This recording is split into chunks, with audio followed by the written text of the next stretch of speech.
everybody knowing about JASMY.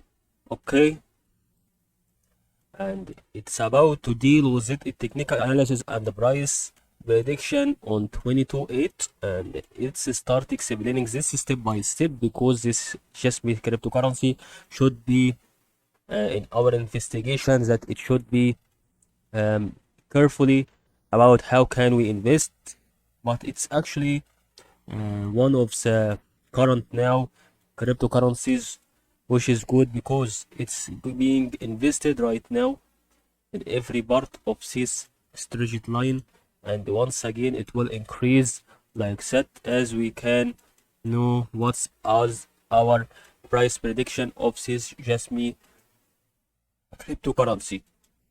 Okay, so with this question is, what going to happen after it reaches this bound, this trend line?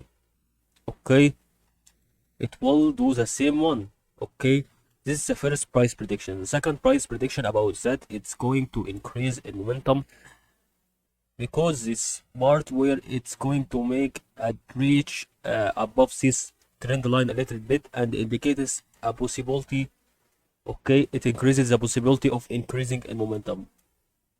So we will put this in our consideration. This is number one possibility, and this is number two possibility, and that's what we was going to explain today on JASMY cryptocurrency.